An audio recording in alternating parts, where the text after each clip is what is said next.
I'm standing in the beautiful and historic Plymouth Shul, which was founded in 1761 by one of the sons of Rav Yaakov Emden, the great Pesach of the generation.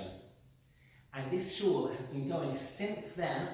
Every Shabbos they have davening over here, and it is the oldest shul that there is, the oldest Ashkenazi shul in the English-speaking world that has been going from that sort of era.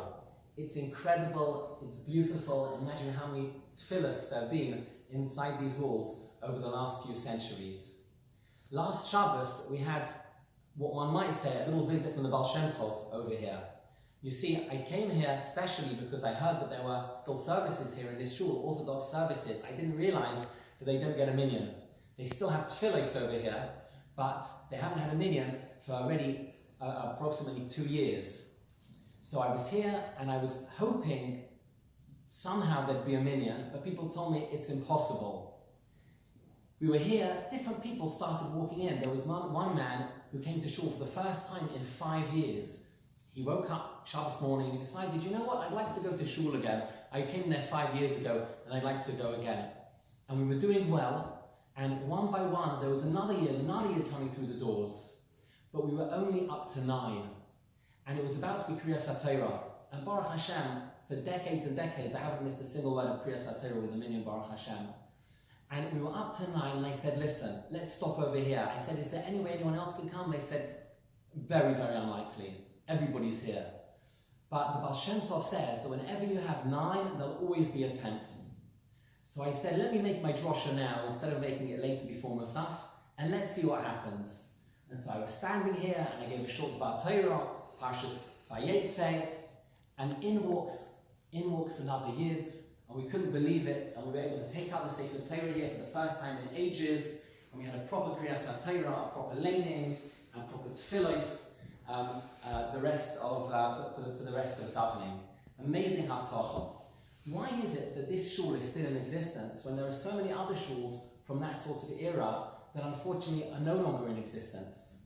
We don't know, but maybe we could suggest the following. The people who founded this must have founded it with such purity and such sincerity. And not only that, but the Shulchan Aruch tells us in Siman Kuf Nun Aleph that that we're supposed to treat the Beis HaMedrash and the shul with tremendous respect. We're not supposed to joke around and mess around in shul. We're not supposed to just be schmoozing in the shul.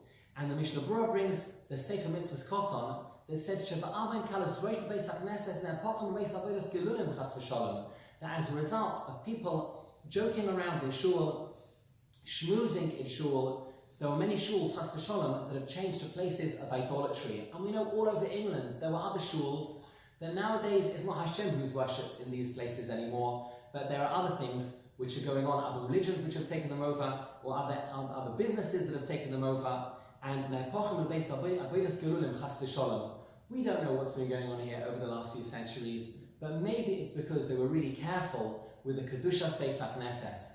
This should make us think as well how we're supposed to treat a shul, how we're supposed to be careful to kiss the Sefer Torah when it comes out, to be careful not to be speaking to people during davening, to be careful, chas v'sholom. I see nowadays people sometimes look at mobile phones during Chazoras Hashatz, that's not the place for them.